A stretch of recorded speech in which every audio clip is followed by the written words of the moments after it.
Welcome to Sky Talkers. Here are your hosts, Charlotte and Caitlin. Hello, and welcome to Sky Talkers. I'm your host, Charlotte. Hey everyone, I'm your other host, Caitlin, and welcome to this week's episode where we're talking all about The Bad Batch, Season 3, Episode 6, Infiltration, and Episode 7, Extraction. And we're really excited to be talking about these episodes today. We are a little late on getting this episode out. Life just kind of did its thing for us in the past week. So we apologize for this being a little bit behind. Episode 8 is already out at the time of recording. So a little out of whack for us here on Sky Talkers, but we hope it's worth the wait. We're excited to continue our chats about the Bad Batch. Yes. And just to level set, Caitlin and I have seen every episode of The Bad Batch up until episode 8. Mm-hmm. So we're not talking about episode 8 in this podcast, but we will next week when we combine 8 and 9. And 9 will be the first one that we haven't seen. So we're really like, the speculation is real. Okay. Yeah, like, so very, very, very intense. Mm-hmm. Like, I feel like we have absolutely no idea what the next part of the season will, like, where it will take us. So just wanted to level set with that. Also, episodes 6 and 7 of The Bad Batch Season 3 were released as a double episode, which is interesting that these two feed into each other, which is why we wanted to talk about them together. Mm-hmm. Yeah, super good. What'd you think? I really liked it. I also just want to add to, and kind of our little disclaimers here, that episode 8 is out. So it might come up while we're talking through the podcast, especially when we're getting into some speculation a little bit later down in our discussion. So just a little, I guess assume that there could be spoilers for The Bad Batch episode 8 in this discussion. So I don't know if it'll come up, but just in case, I don't want anyone to be caught unawares. I doubt it. But I doubt it, but I just, I don't know. Some people, they'll wait to watch an episode until they listen to all their podcasts and discussions, and it's already out. So all right. We're talking too much about this. The past couple days have been kind of crazy in the Star Wars fandom, though. Before we jump into talking about Infiltration and Extraction, we got the Acolyte trailer, which looks amazing. So good. I can't wait for June 4th when it comes out, and we will be covering it on the podcast. Any thoughts about the Acolyte, Caitlin? I'm super pumped. This was kind of the trailer we saw at Celebration. I think people were saying it's a little shorter than the trailer we saw at Celebration, but I'm just really excited to dive into this time frame. I'm excited to see, to be in the Jedi Order, you know what I mean? To really be in it. Because of course we're in it in the sequel or in the prequel trilogy, but I don't know. There's obviously that huge focus on Anakin and Obi-Wan during that time. So I'm kind of excited to see this cast of characters and, I don't know, more of the workings of the Jedi Order, more of the day-to-day of the Jedi Order. I don't know. I feel like that's kind of a weird thing to be excited about. But when we saw all the kids in training in the first couple of shots and, a couple of other shots around the Jedi Order, it looked like the temple. I don't know. It just seems, I don't know. I'm excited to see that aspect of it. Yeah, I am too. I think what I'm excited the most by is the fact that it is sort of a murder mystery drama situation where there is a mystery that will be uncovered by the end. Mm-hmm. I think that's super interesting. And just like Russian Doll, which is another Leslie Headland series that's on Netflix. If you haven't watched it, please watch it. It's so good. That is a similar format, I think. And I think that it's really fun to explore that in Star Wars. The cast is really awesome. And I feel like in this trailer, we didn't get a good enough glimpse of like the characters and like who I am going to be gravitating to as my favorite. Mm-hmm. Like I actually have no idea who's going to be my favorite. Usually, Caitlin and I have talked about this before. Usually we can kind of tell and we can identify like that's going to be our character. We pick one. For this, I feel like there's a lot of characters and I need to see more. We haven't picked. Yeah. It didn't call. There wasn't a character that called to us in the ways that some other past releases kind of have. We are over 2.5 months ahead, which means we'll get more and more glimpses. Mm-hmm. So I feel like this was what we saw at Celebration. So we'll get more trailers, and I'm sure we'll pick a character by that point. But I can't wait to see more. It looks really good, and I'm so excited to be in the High Republic era. Yeah, I think I'm excited for it to be kind of like more lush, like the time period. Like that was such a hallmark of the prequel trilogy of coming back to this time when things were, it wasn't the Empire overruling everything like in the original trilogy. So I'm excited to see another kind of version of that in the High Republic era as well. Yeah, I really hope that a lot of ambiguity of the Force is explored. It feels like it will be. Mm-hmm. That first poster they showed, not the one from like that looks kind of like Dune, the one with the lightsaber with the blood smear. That's so epic, and I love that artistic direction and the intrigue that is presented in that poster. And I hope that it is carried through the series. And yeah, I think it will be. I think it will. I think it will be too. Yeah, the High Republic already kind of explores these different facets of the Force, and I think that's been an ongoing theme in Star Wars the past couple years too. So there's a witch, the Star Wars databank. I can't think of the character's name right now, but one of the characters Mother Anastasia. Yeah. I made a TikTok. That's why I know that. But she's identified as a witch in on the Star Wars databank, which is so cool. And of course, we have the Night Sisters from Clone Wars and Rebels and Ahsoka and all of that they're identified as witches too. And I don't know, it's just yes, more weird Force stuff. Let's go. Yeah. Yes, we need it. Yeah. The other big announcement today, which there was a lot going on today. We're recording this on March 21st, Thursday, March 21st. And there was a lot. Hayden Christensen was at the Empire State Building. There's news about the theater, the Phantom Menace and Star Wars in theaters coming up. But then the other big announcement was Star Wars Celebration Japan. Tickets go on sale on May 2nd. And, we're planning on going to Star Wars Celebration Japan. So that was also a really big announcement for today. And, it's going to be here before we know it.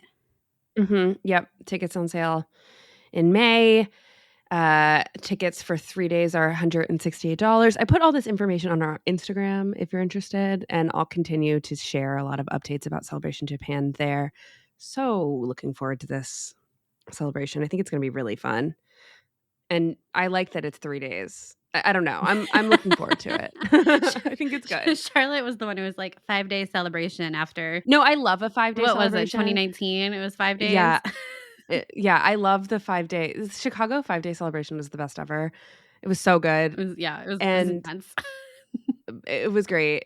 Last year felt like almost like too much in the way that it was spread out Friday through Monday. Like we didn't need that Monday. It was fun, but I just don't know if we needed that Monday. I don't know. I'm stirring up controversy and contradicting myself, but I'm looking forward to the 3 day. I feel like it's going to be good. We can do multitudes. Yeah.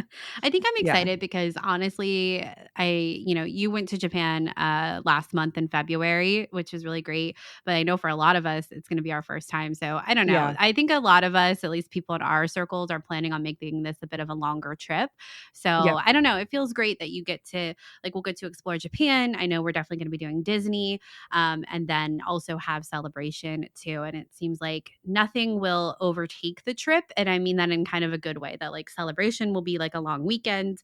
Then we'll have like another long weekend with Disney. And then you said it much better than I did. That's exactly what I was thinking. That I feel like we're going. You exactly right. 3 days makes a lot of sense for this longer vacation that we will be going on. Yeah.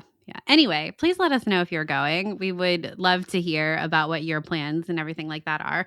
We'll definitely, I guess, be starting to make some of our plans here pretty soon too. Yeah. I've had some friends ask me for advice about planning a trip to Japan. If you're interested in that, I could probably do an Instagram question box or something and answer a bunch of questions, because I planned my family's entire trip last month. It was a lot of planning. So I feel like I have a wealth of knowledge that I'm willing to share with anyone who asks. So if you're interested in that, please let me know and we can do a question box as we get rolling in closer to Japan and Japan planning. So anyway, let's talk about The Bad Batch. Let's go.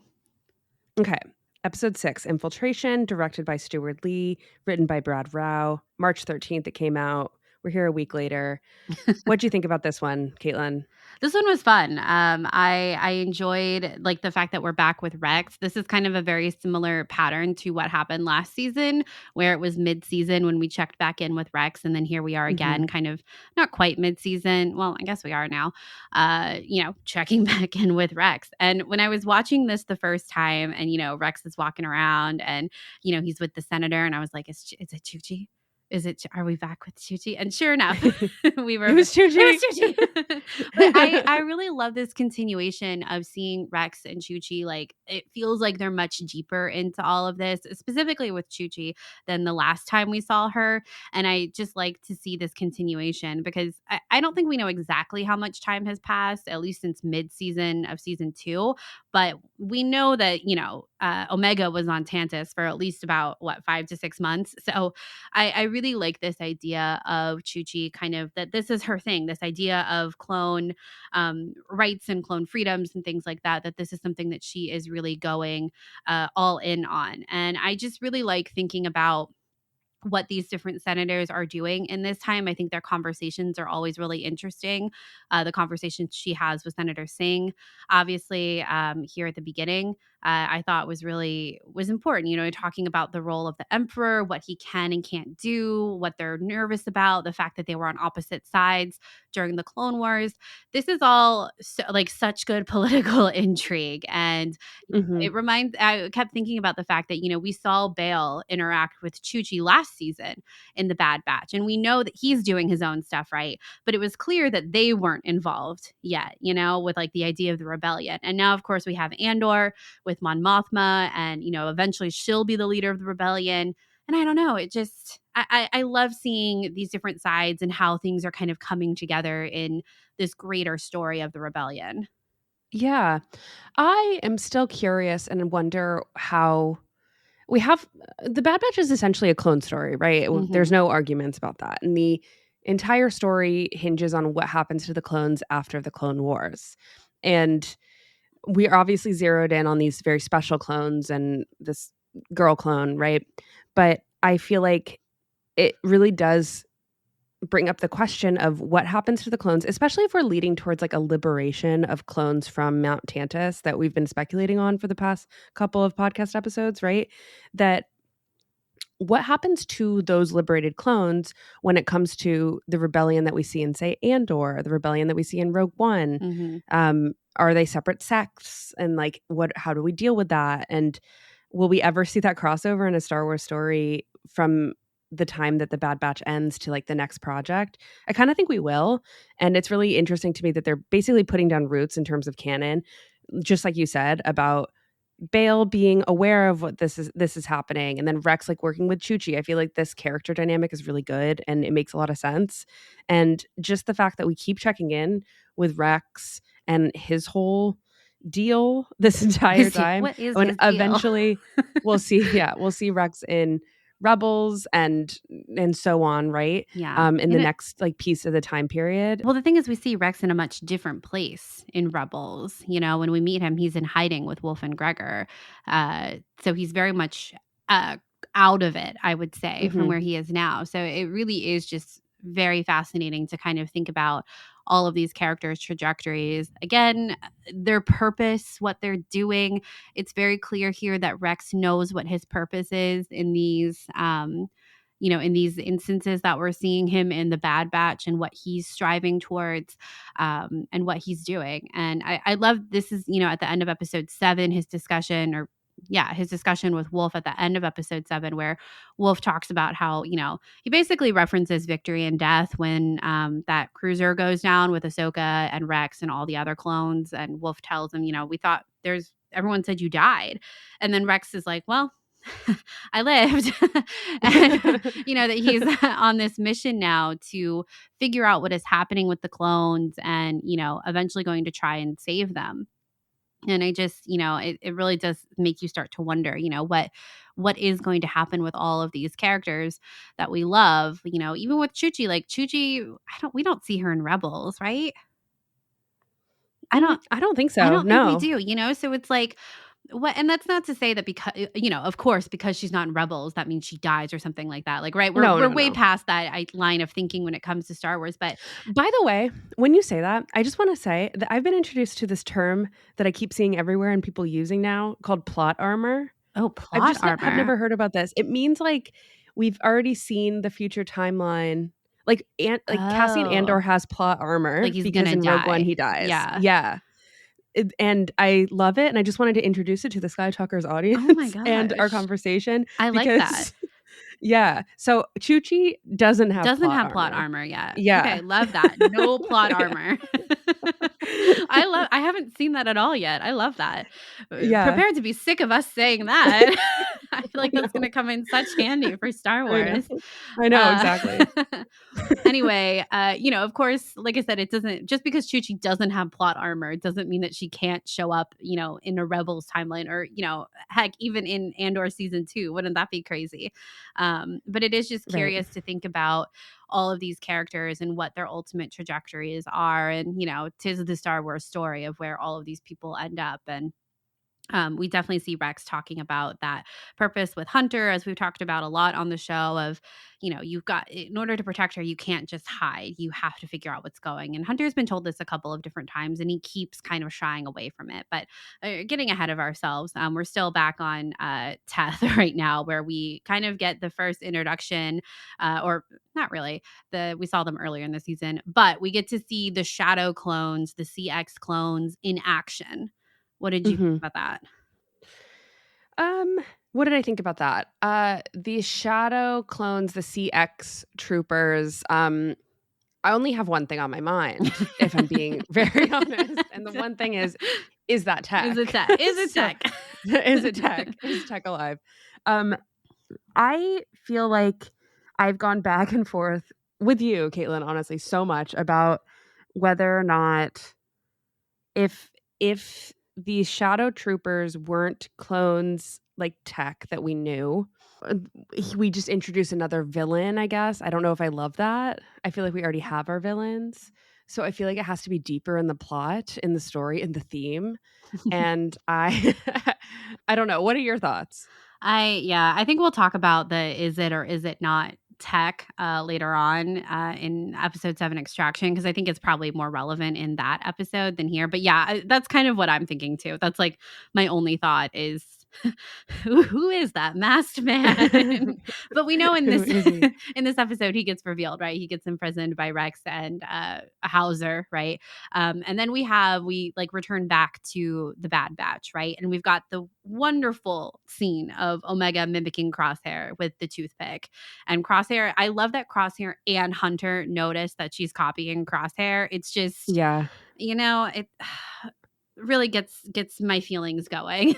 The Crosshair Omega relationship in these particular 2 episodes is so good. Especially in all of them. And all of them. But like, I think we've reached a point now, because we literally do in Extraction, there's a whole conversation about, I don't mean to jump ahead, but I feel like we're here, so we might as well. There's this whole conversation about, first we have this interaction between Crosshair and Omega, where Crosshair's like, do you have your crossbow? Are you okay? It's going to be really hard out there. And Omega's like, you're just like Hunter. Oh no, she says, you're just as bad as Hunter. And Crosshair goes, oh, I'm much worse. Oh my God. The Crosshair as a dad vibes is just unreal. And then later when the other clones ask him what's changed about himself and how he is around Omega, Crosshair says, he reflects a little bit about his past, and he says, loyalty meant something to me with the Empire, but it didn't go both ways. I realized how disposable I was. And then they answer, you're not the only one. But I feel like he recognizes that he is loyal to Omega. Mm-hmm. And the fact that there's so much hammering, especially in these 2 episodes in particular, there's so much hammering home about how Crosshair is loyal to Omega and wants to protect Omega. It makes me worried. It makes me very stressed. Let's say that. Yeah, I think we talked about this a lot in our last discussion of where Crosshair's priorities are, and that now it's Crosshair's priorities are Omega, and it's very much defined here. Yeah, the loyalty being Crosshair's North Star is interesting to me, because I think that's something that we have identified in the past seasons, but I really like him spelling it out here because that loyalty has changed. But for him, it's like, who is loyal to me? Who will protect me? You know, I Yeah. think that it was sort of outward, like, I'm ready to be loyal to so many people, or like to different organizations, to the Republic, to the Empire. But he had a realization that those organizations are not going to be loyal to him. But you know who is going to be? His family, his brothers, Omega. Yeah. Well, I think So with Omega too, it's like someone who isn't asking anything else of him other than to just be there. You know, like totally. that I think that, and we see that again, kind of jumping ahead to the waterfall fight at the end of Extraction, or the beginning of the end of Extraction between Crosshair and the other shadow trooper. And Crosshair is like, I'm gonna go after him or something like that. And you hear Omega over the comm go, I don't think that's a good idea. And Crosshair goes, too bad. Like Omega she just wants everyone to be safe. She's not asking Crosshair to do what the Empire was asking him to do, with nothing in return, with no loyalty in return. It's kind of like the idea, like, a kid can just love you unconditionally, like a dog can love you unconditionally. Not that Mhm. Omega is a pet, but you know what I'm saying? Like, it's that kind of love that is pure, and It's family. yeah, exactly. It's family love. It doesn't ask for anything in return. And I think Crosshair had that notion tested with the Bad Batch, with everything that happened in seasons 1 and 2, with the actual Bad Batch, and then to finally have a relationship with Omega, to see kind of what that actually means for him, is important. So yep, Yeah. he's hashtag Team Omega, and that is his only priority. Honestly, same. Yeah. So Yeah. makes sense. Uh-huh. Okay, let's return back to what was uncovered, really, and what we figured out from the episode Infiltration. What happened? And I think two major things were revealed to us in this episode. Number one, that Omega is the number one target for these, other clones, right? That are sent from the Empire. And then two, I think that maybe not enough people are talking about that, like, no one knows what the heck the M count is. They're like, I've heard of that before. Seems like it's a thing, but I need to look more into it. Don't really know what it is. Yeah. And then from there, we get a real confirmation, I think, that they're are going to go back to Mount Tantus and going to try to get the clones out. Yeah. And Rex confirms this. Yeah. I love the little bit of Rex and Omega we get in these two Same. episodes, because he immediately, like, no questions asked, believes what Omega is telling him about Tantus. And he's the first person to tell Omega that they're going to get the clones out of Tantus. And I love that, like Hunter, and I feel like the rest of the Bad Batch are kind of like, I don't know if we can do that. Like, that's a tall order. And look what happened last time we, went on a big mission like that. Whereas Rex is the first person, I think he even like kneels down or puts his hand on her shoulder or something like that, and is like, we are going to rescue them, and we're going to do it with the information that you've given us. Like, you're a vital part of this. And I don't know, we keep saying this, but I love when people are like telling Omega how great she is and supporting her. I love when everyone's supporting Omega. I love it. She deserves the world. She does. She really does. But I think that the interesting side of all of this is, right, in our last discussion, in what is the episode called? Not the Outpost, The Return. In The Return, we have kind of the full, almost full reunification of the Bad Batch, right? We have the final conversation between Hunter and Crosshair, where they kind of get over things. They've forgiven each other, they've turned a new leaf, right? And now we have kind of the first instance where Crosshair is brought into contact with other clones. And we see that tension really in the episode Infiltration. But of course, they're starting to, talk about Crosshair and like, what does he know? He's probably a double agent, this whole thing. And Hunter immediately is like, hey, wait a minute. Like, that's my brother, which I thought was great. And of course, Hunter is immediately backing him up. And it's just further proof that, those wounds have been healed, or in the process of healing. Whereas Crosshair still kind of has a lot to prove to the other clones here. someone like Hauser. But, we've already talked about that conversation they have later of like, oh, we've seen how you are with the kid. We can see how everything that Crosshair is doing is kind of proving to the other clones that he is fully on their side. So Crosshair is having to prove throughout this episode that he really is on their side. And one of the things that we see happening in the Infiltration episode is that they're starting to talk about these shadow clones, the CX clones. And Crosshair tells them that it is this, quote, secret deep cover program run by Hemlock. Their identities are erased. They undergo conditioning. The few that make it through come out different.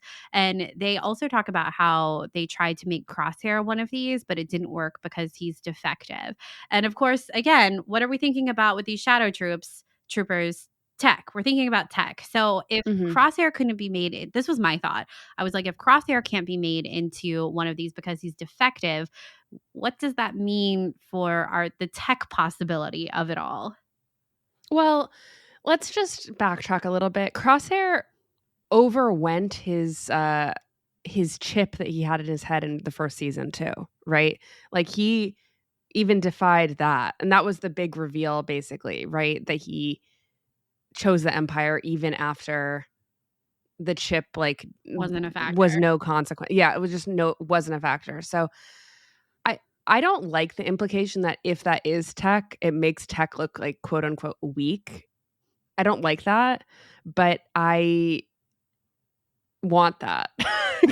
I want tech to be alive. You know what I'm saying? Yeah. But the thing is there's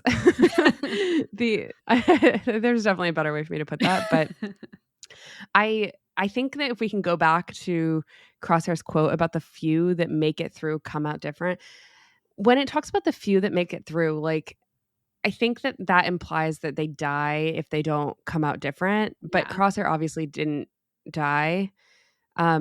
So maybe, I don't know. Maybe he made it. I don't know.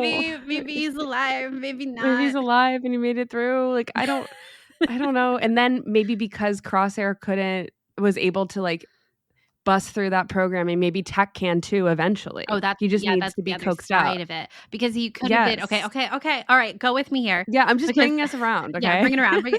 But follow me down this hole because if he was severely injured at the end of season 2, tech, which he was, then it would have been easier to condition him while he was essentially like potentially in a medical induced coma, more or less.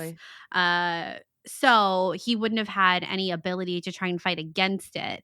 Ergo, it could be tech. And then if Crosshair is able to work through that, get out of that brainwashing, then tech can too. Because then when they find out that it's tech, Crosshair will know how to combat it, right? Because they already did it, right? Right. Right. Okay.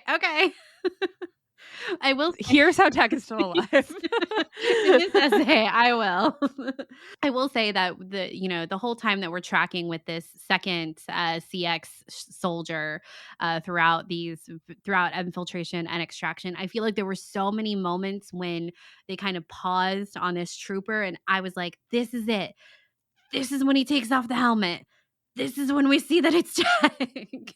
This is how I was watching the episode, and they didn't. And I feel like there was so much pause, and the fact that we see this guy survive so many times.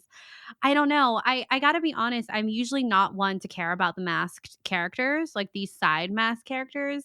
I was like, what do you mean? Let me clarify, okay? Yeah. I mean, characters like Kylo Ren has entered the chat. He's very upset. Yeah. I mean, like the Knights of Ren from day one, I was like, those guys aren't doing anything. Yeah. And then what's his face? I can't even remember his name in Ahsoka. Everyone was all about that guy, and I was like, Malik. Mollusk. It's not mollusk. It does start with an M though. Morik? I don't know. Anyway, that guy. It doesn't matter. Yeah, I was like, I'm not wasting my speculation on him. And he literally disappeared into dust. I feel like there have been some other examples too of these characters. Who was it? Oh, there was someone else in the sequel trilogy too. And anyway, the point is I usually do not latch on to these types of characters, but the tech component of it, I just am going to be really bummed if it's just another guy. Okay, so if it's just another guy, let's also bring in the fact that Jennifer Corbett made a comment on Oh. Twitter where she called CX2, who is the character in question, a new character and specified that this character was new. She And used it the word new. really She did use that word. just kind of I don't Got me know, spiraling. a little bit.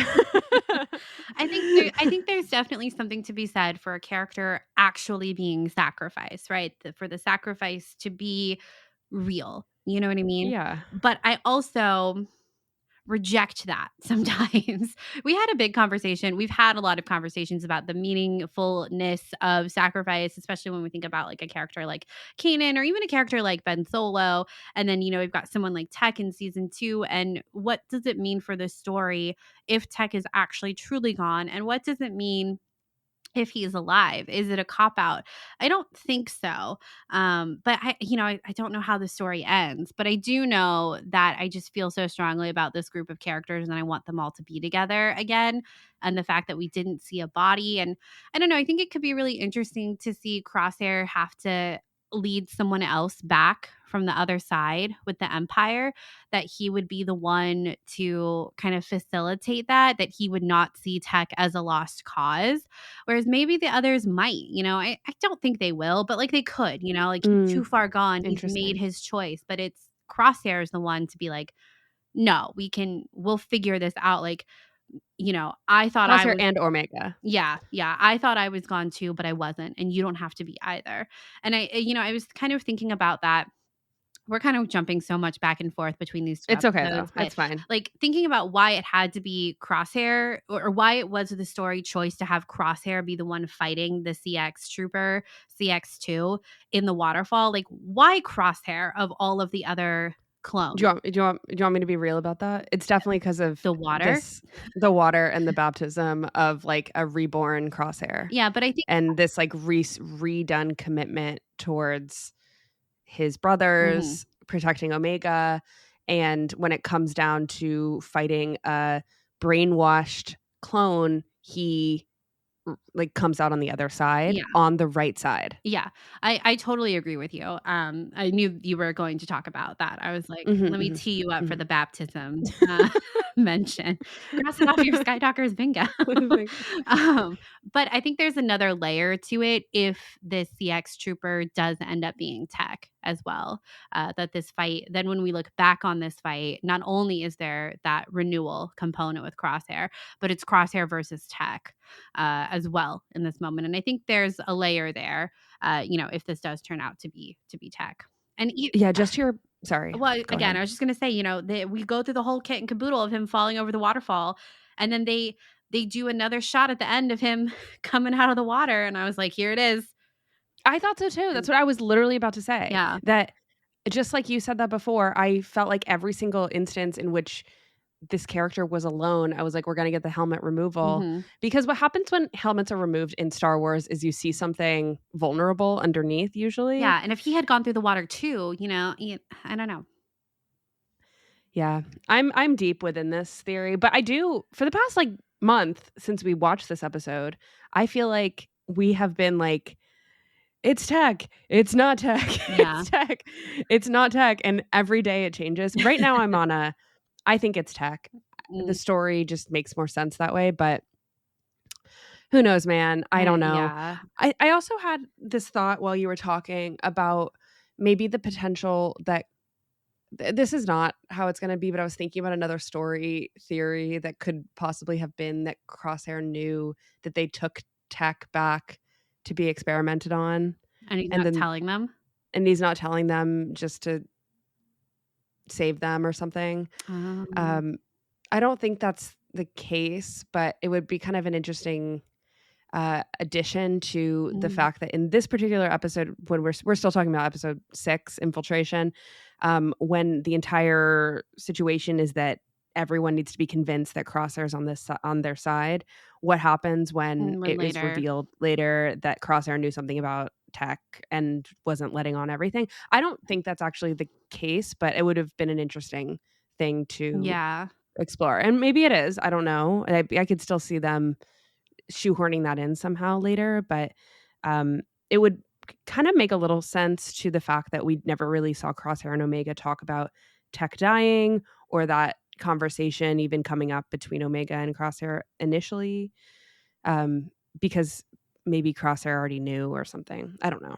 Yeah, I think that's an interesting, like, wild speculation, especially because it's been hammered home, I think, quite a bit in the past 3 or 4 episodes that Crosshair doesn't actually know that much because he was imprisoned, whereas Omega was the one who actually had freedom and access around the base. And he's said this a couple times. He's like, they're not exactly giving you intel when you're in a prison cell. Right. No intel in the cell. So that would be interesting if he actually did know that tech had been brought in. Maybe before, like maybe right after they had tried to brainwash him or something like that when they put him in the regular prison. I don't know. I think there's possibility there. Yeah, I wanted to put that out there. Yeah. Put that out And into the universe. maybe that's not the full picture, but maybe something will come of that in the future if tech is alive. Yeah. Because we saw the glasses, right? The glasses is the key here also. The goggles. I feel like the fact that Hemlock got that they retrieved him. Yeah, they retrieved him. It just feels like, where's the body? There's something there. I know. This is Star Wars we're talking about. I know. And the fact that we're centering these 2 episodes on the fact that there's a secret deep cover program run by Hemlock, their identities are erased and they undergo conditioning. This is I just want to bring us back to at the beginning of the season. I had the conversation with you about who is this series for? Who is the audience? Is this for kids? If we do want to say it is for kids, then this is the natural path that it would take. Okay. That it would make sense that tech would be alive, because all the signposts are pointing towards that. If it's not, are they? Then are the signposts? Are we just seeing things? That's what I'm thinking. We could be seeing things. I don't know. I don't know either. I know what I want. I don't know if I have the strength to do it. Okay. Yeah. I feel like let's go ahead and talk about episode 7. We already basically have been. I liked episode 7 more than 6. I liked Extraction more than Infiltration, but I think the reveal that Wolf was working for the Empire. I mean, we obviously know that if you've been around these parts, then you know that Wolf eventually works with Rex. So sorry. Just talking like a Western folk. You've been around these parts. These here parts. Then you know that Wolf is a good guy. So when we see him as a bad guy, the journey of him becoming a good guy becomes a clear question. So the fact at the end where he lets them go makes sense. And I think that the words that were exchanged at the end between Wolf and Rex were really interesting and good. Like you already mentioned this already, but I really liked this exploration. And I think a lot of people who were clone fans were really excited to see Wolf again. So yeah, happy for them. I don't think I appreciated upon my first watch of just how big of a deal it is that Wolf actually lets them go. Yes. And I don't, with this whole like battalion with him. Yeah. It's actually so huge. And we're seeing the fact that Wolf is kind of giving more loyalty to his brotherhood than to the Empire, which goes against everything that he stands for. And having him in these episodes kind of, he talks to the CX2 trooper, about, you're under my control now. Listen to me. This whole thing, we've got to retrieve Omega, unharmed, unhurt. He's very by the books. And that's what Rex is telling him, right? Rex says, I know you've been trained to follow orders, but open your eyes. You're hunting a child. I know that's not who you are. As your brother, I'm asking you to do the right thing. And it just makes me really nervous about we know Wolf ends up in Rebels, so he's got plot armor. But what is going to happen? Are all of the other clones in his battalion not going to tell that we know that Omega is the prime target. Everyone in the Empire. No, I feel like they just got away this time. It's a warning. And it's definitely eventually, I think maybe eventually, for me, I felt like this leads credence to the theory that there is going to be a sort of clone rebellion, and maybe the people that are with Wolf and his whole group are going to help break them out of Mount Tantus. Like, I still think we're in the gathering allies section of what we're leading to towards the finale of the season. And I think that Wolf eventually will be an ally, and hopefully he has like the manpower to also help with that infiltration in the future. And you're right, it is a big deal, but what we're seeing is that maybe they follow Wolf enough that they can also help them later in the future. Yeah, it can't be a warning though. This like letting them go because No. is.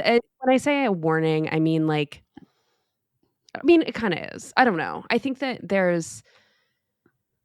this is going to be the only time that Wolf is able to let them go unless he changes directions and like is fully working undercover with Rex. Yeah. For the Empire. Yeah, but yeah, I agree. I just think it's like it is actually insane that he does let them go because I think it's been disseminated across all of the Imperial agents who Omega is. Everyone knows who she is and that she is the prime target. They use that phrase, the prime target. I don't know. I just think it's very important. I think you're right, though. Again, to remind everyone, the season finale episode is titled The Cavalry Has Arrived. I don't think the Cavalry is just the Bad Batch. I think we could be seeing a lot of people, and I think Wolf is probably one of them. I wouldn't be surprised if he was. And I wouldn't be surprised if we don't see him again until the finale because he could be doing his own investigations and stuff like that. He's on his own journey just off camera. You know what I mean? Where he decides, what side he wants to be on. And I could be very wrong about this too, but last season we saw Cody. We had that whole episode with Crosshair and Cody where they go to that planet that I can't remember the name of, but there's the governor that the Empire wants to get rid of and install their own governor. And the governor is like, no, I'm not doing that. And so they send Cody and Crosshair there to basically take care of the governor. And Cody, when they get to that point, is like, I'm not going to do it. And then Crosshair is the one that assassinates the governor and installs the Imperial governor. It's like a big deal. And, it's that great scene where Cody and Crosshair are talking in front of the clone memorial. And then we don't see Cody again. And it's like, what is Cody doing in all of this too? I could be missing like a plot point of Commander Cody, so please don't come after me. But I don't think we know like what his next step is exactly. No, we don't. So, is he part of the Cavalry too? I think he is a player that we can't. I think we're gonna get all of them back. All of them back. It's gonna be a big and you know what? clone reunion. I freaking hope that D. Bradley Baker has the biggest check. Every time I watch this show, I'm like, does he get paid per character, per session? I wonder like, or is it per line or something? I wonder that too. Like the way that they figure that out, I genuinely don't know, and I'm intrigued at this level because it's not like he's doing like some background characters. No. It's like he's also doing those background characters. But like an episode like this, it's literally D. Bradley Baker and Michelle Ong, but there's like 30 characters on the screen. It's wild. It's like it's basically a one-man play. Yeah, it really is. It's so crazy. The fact that he even does Batcher. I don't think we've discussed that D. Bradley Baker is also the voice of Batcher, which when I first saw that in the credits, I was like, oh my God. I sort of wonder if they asked Michelle Ong if she could do that, and she was like, I'm not going to be a dog. I can't do that. Michelle Ong to be Batcher? Because Batcher's a girl, and it would be like interesting, and the fact that like the fact that like D. Bradley Baker I don't know. He doesn't need to be the dog. You know what I mean? I'm sure they're always. I feel like what happens, because I know Dee and Michelle have said they do their like Zoom recordings together, right? But there's not like a break between the different clones. Dee Bradley Baker just goes into all the different clone voices like he's having a conversation with all 4 of them at once. You know what I mean? So I'm sure like when they're doing it, he just starts inserting the Batcher voice, and they're like, well, That works. we'll keep it. Yeah. Sounds good. Totally. Yeah, I bet that's exactly right. They're like, yeah, we're totally going to find someone else for Batcher. And then they're like, insert dog noises. And Dee's like, don't worry, I'm on it. Totally. So good. I thought that in this episode, the water animation was just so good. I think for Caitlin and I, something we've like hyper fixated on was like the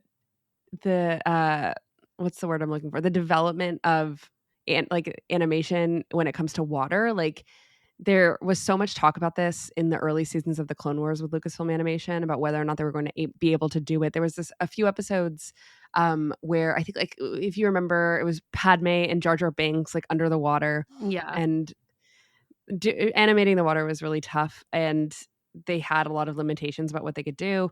So when you see an episode like this with a lot of rushing water, where the plot really hinges on like basically drowning and being swept up in water, they nailed it as usual and absolutely crushed it. And it's just one of those moments where it's like, wow, I can't believe how far we've come with this journey of watching Star Wars, like Lucasfilm Animation. And you know, when in the days when Caitlin and I would be like, they did so much to make that water look good, and then we see now, and it's like, wow, they were really just getting going. It's definitely a journey. It's a journey. Yeah. I loved the vastness of this waterfall fight. You know, it wasn't just them in kind of this little pool and then one waterfall. It was multiple waterfalls. It felt very grandiose to me, the setting of with all the waterfalls and the cliff drop-offs and everything. And I really I can't really add anything more than what you said, but it looked incredible. Also the fire that they had in these episodes with like the explosion of the buildings and stuff they were in, I thought all of that looked really great. I also, if we're talking about like kind of lighting moments and stuff, I really liked in Infiltration when they're going down that stairwell, like the big circular stairwell, and we've got the flashlights going through the windows, the openings, and both the CX2 soldier and then Crosshair are using each other's flashlights to track each other in the stairwell. I really like the effect and like the visuals of that. Also worth noting that Crosshair misses when he's shooting at CX2 in those moments. And if we're thinking about like sad speculation, I just keep thinking about what is the shot where Crosshair doesn't hesitate and doesn't miss at some point in this journey, and it's gonna be for Omega. I'm sorry, it's okay. It's gonna be for Omega or it's gonna be for Tech, but I'd say it's for Omega, where he doesn't miss, and it could cost him. Oh, I said that. It could cost him. I think so too. It's really it will. Okay, yeah. There's a lot of shots of Crosshair. There's a lot of freaking development of Crosshair. There's a lot of heartstring pulling of Crosshair. There was a lot of heartstring pulling and stuff of Tech in season 2 too. And guess what? There's also a lot of scenes of the Marauder, like zeroing in on the Marauder in these past couple episodes. If they're going to blow up the home, I feel it. I don't know. Haven't they showed it in the teaser, in some teaser? Yes, they have. But like, I feel it. They've showed it. Well, it's sort of unclear if that is actually the Marauder. Actually the Marauder. Okay, all right. Yeah, it's just that I think that can be added to speculation in that they are clearly building us up for some sort of destruction there. This goes back to my theory about the sacrifice being something. We know that there's going to be some sort of we know this just based off of storytelling. Like there's going to be some sort of sacrifice at the end. And I will give up the Marauder. Let it go. Caitlin is always like, doesn't need to. Immediately, you were like, it doesn't need to be that. Oh no! And I'm like, it doesn't have to be a person. And so I don't know what that is, but maybe it's the home. And yeah, I will give up the home too. I think that will be fine. But I don't think that'll like tug at my heartstrings as much as like Okay, let Crosshair me at ask this you point. this though. If Uh-huh. Lula and Gonki are on the Marauder. Shut up. Cease speaking. Shut your mouth. Shut the front door. Yeah. Just Get I out of can't. these parts. Yeah. No, they can't. No. That's not it. I feel like we That's could. just- I feel like we're gonna lose Lula at least. No. I know. I know because they don't have a home on Pabu, so it's I guess like, we saw that she was able to rebuild it already. but it was a fake. Make her own It Lula. was a fake, and she left it behind. I kind of actually wanted her to take it with her, but she Same. left it. It would have been cute if she like gave the straw one to Wrecker. You know what I mean? Yeah. Anyway, they don't have a house on Pabu, so it's not like she's moved her stuff into like a cute little room with a view on Pabu. So Are we saying Pabu or Pabu? Pabu. You said Pabu like Naboo, but I think it's a little different. Okay, I don't know. I think it's Pabu. Pabu. It's also spelled differently than Naboo. Pabu. Now I've said it too many times. Yeah, I don't know. I've lost it. Anyway, they haven't put down roots there, full roots. And anyway, I just, it makes me, that would tug at my heartstrings. Quite honestly, it really would. If some of our faves are in there, even our non-people faves. Gonki better not be in there. When does Gonki's come out of there like twice? He needs to see the world. He needs to see. He does. He really does. Yeah, anyway, not to, bring us towards the end on a downer note, but we already kind of talked about this a little bit, but I want to bring us back since we're kind of wrapping up here about the Hunter and Rex conversation at the end of the episode where, like we already said, Rex says, if you want to keep her safe, you need to find out why she's so important to them. And there's that beautiful little shot of Omega and Batcher sleeping, cuddling on the floor, like, incredible. No notes. But I tracking Hunter through all of this has been such a great piece of the Bad Batch, because when I was rewatching this scene, it really reminded me of Finn in The Force Awakens when he wants to run away at Maz's castle and he tries to get Rey to come with him, right? He's not willing to be, like, he was a stormtrooper. And he says something very similar to what Hunter says here. Like, you can't win against the Empire or the First Order. It's the First Order. And like, I'm not going to fight with you guys. Like, you don't have a chance. Like, just run away with me. Leave it all behind. And I kind of felt like a similar vibe from Hunter. He tells Rex that he can't win this battle. And Rex is like, well, you're going to have to do something because she's what they're after. So what, like, you can't just keep running. And I don't know. It kind of felt similar between Hunter and Finn for me. What do you think? Yeah, I really like that parallel. I don't think we've talked enough about Hunter and how he's so hesitant's probably not the right word, but he like doesn't want to join a fight. Yeah, and I think this was Hunter's a good word. Yeah.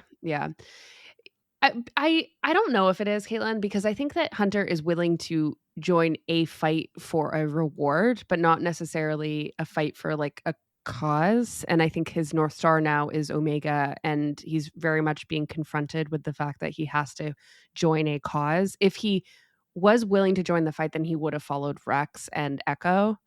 But I think that obviously, like, there's a lot more that went into that, but that was Hunter's whole thing with Sid. He really just wanted to do all these jobs for Sid in order to get money so that they could go live off the grid, away from everything, and not join the cause.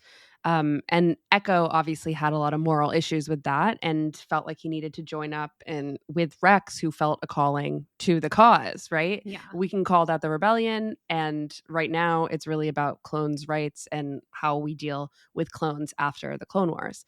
And Hunter never had that pull. And now Omega has it too. Now, yeah, and Omega has it, and he has to, if his whole thing is protecting Omega, he has to come face to face with, that's Omega's pull.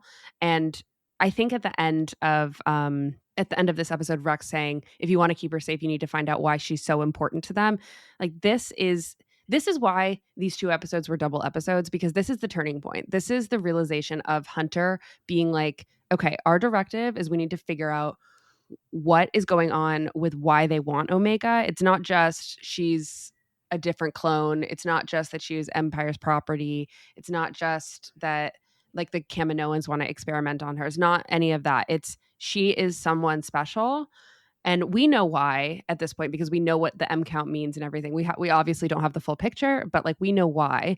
And the Bad Batch doesn't have any idea. They have no idea what an M count is. And I think this is like, I don't know why those. sorry, I don't mean to pause here, but it is funny because it's like we've encountered, just like in Star Wars Resistance, remember all this conversation about like, do they really not know what the Force is? Like, what is going on here? Yeah. You remember that? And I think that it's kind of the same thing here. I think that Rex clearly knows what the Force is. So I think we'll get to that at some point. But anyway, all this to be said is that at the end, this conversation that you've pointed out is so necessary because Hunter needed to have some sort of recalibration about why he is doing what he's doing. And he, as a character who I feel like has kind of moved to secondary in place of Crosshair in these episodes, at least in the first half of the season too. And it's very clear that he is probably going to like reclaim that like fatherly number part one that in Omega. Yeah, father number one that I feel like that was already tension in the last couple of episodes too between Crosshair and Hunter, but like eventually we're going to see Hunter reclaim that, I guess. And I know that's weird to say, but I think that he will have a bigger role because he understands this magnitude of what he needs to do to protect Omega as like basically the leader of the Bad Batch. Yeah, and of course that's what happens in the next episode of Hunter and Wrecker going out to again get more information, which we will talk about next week. Yep. So yeah, exactly. That is his new directive. All right. Well, is there anything else that we have forgotten to mention or talk about? I'm sure, but we'll bring it up next week. If we forgot anything, just let us know. If you have any other questions about things that you wanted us to cover about the Bad Batch in these episodes in particular, or the next couple episodes, please let us know. Yeah, I'm very excited. What we're missing. Yeah, I'm very excited to be out of, honestly, like episode 9, like we said at the top of the show, will be the first new episode for us in a while. So it's all question marks from here on out, and get ready for some wild speculation for the last half of the series. It's only going to get crazier. I think it really is going to get wild. It's been a while since we've had a finale speculation, you know? Oh boy. Like the series is over type of finale speculation. Yeah. So yeah, can't wait. Okay. I'm a little nervous, but we'll get there. Yep. Well, we're all going to get there. It's going to be great. But I think that is going to do it for us on this episode of Sky Talkers. Thank you guys so much for listening and for being patient while we got this episode out. We really appreciate it. And if you want to talk more about Star Wars Celebration Japan, about the Acolyte, about the Bad Batch, about anything coming up in the next couple of days, weeks, months, and year, you can find us on Twitter or X at SkyTalkersPod, or our personal handle, Charlotte's is at Clarity and mine is at Caitlin Plusher. We also have our website, skytalkers.com, our Instagram, TikTok, Facebook, email, all really great places to find us. And if you have a couple seconds and would like to leave us a review on Apple Podcasts or Spotify, it helps other people find our show. And if you'd like to share in real time that you're listening to the show by screenshotting and posting and tagging us, we would love to repost and share that as well. Kind of works like word of mouth for the podcast. And if you're interested in other ways to support us and how to get involved in our Discord community, you can head on over to our Patreon and check out our different reward tiers there. I want to say a huge thank you to these patrons: David, Corey, Ben, Emily, Kat, Renee, Brooke, Eugene, David, Triumphant Ewok, Maximilian, Pam, GMO, Gary, Cassie, Jenny, Forest Jedi, Olivia, Lindsay, Charlotte, Tim, Jonah, Carol, Simon, Tim, Paul, Danny, Megan, Becky, Nick, and Christina. Thank you so much for supporting us. Yes, thank you guys so much. And until next time, may the Force be with you. May the Force be with you.